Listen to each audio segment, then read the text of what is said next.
Ja, die Zahlen sind am sinken, aber warum sind Erê nayê goman kirin ku hin derzî aşî hene, pandorê wa jî hene.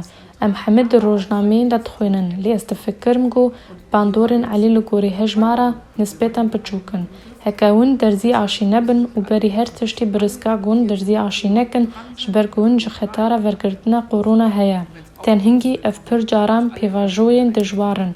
Tu heya vê radeyê ez difikirim ku hûn te qas dikarin weha qebûl bikin. Hin bandorên Elî weke ku ez nizanim ku milê wê têşê, ku hin hinekî vestiyan e. Ez difikirim ku ev bandorek Elîyê ku dikarê werê qebûl kirin. Ji ber wê yekê ez bang li her kesê dikim ji kerema xwe re derzî aşî bibin. Piştî derzîlêdanê kîjan tedbîr divê werin girtin? Piştî derzîlêdanê yekêm hîncî parastîna derzîlêdanê ya tevahê tune. Em hemî weya dizanin. 5 roj digirê heya ku parastîna derzîlêdanê fêde bike. Lê tenê piştî derzîlêdanê duyê min parastîna derzîlêdanê bi rastî fêde dike. Piştî çend rojan û heya wê hingî hûn tune dikarin carek din hişyarî bibin.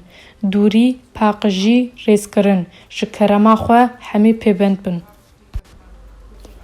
Hûn dikarin derziyê aşiyê hilbêjêrin.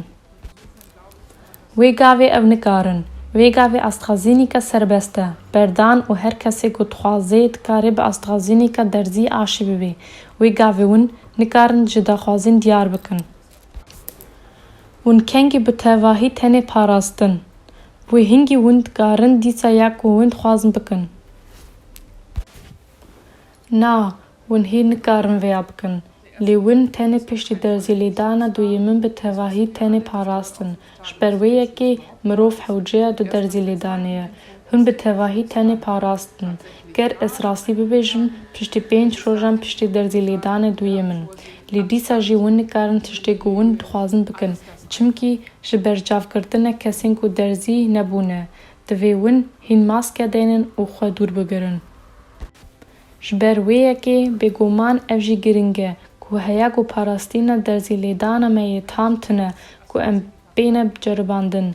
Li her deverê gelek ceribandin û navend hene û ev jî hinek evlehiyê didê.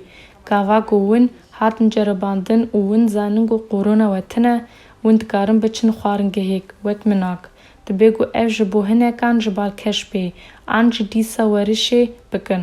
Hemî tiştê ku em ev qas dirêj bêriya we kiriye. Wezîr Dr. Sabine Sütterlin-Waack. Jimarên korona dadikevin. Çima hîncî girîng e ku mirov hewil bide ku randevûyek derzîlêdanê bistîne. Erê, hejmar kêm dibin. Lê çima ev kêm dibin? Ji ber ku em hemî baldar bûn û ji ber ku me giştan xwe dûr kir, me maske didanîn. Li her wiha ji ber ku kotaya dawiyê zêde dibe. Em dixwazin ku kotaya wehêj zêdetir bibe. Em dixwazin pandemiyê bixin bin kontrolê û ji ber wê yekê neçare ku her kes derzî li xwe xê. Her kes ku niha di pêşiyê de di pêşaniyê sisê û piştre di pêşanî 4 de ye. Heke ev rabê ez hêvî dikim ku her kes pir zû randevûyek bistîne da ku em di dawiyê de pandemiyê bixin bin kontrolê.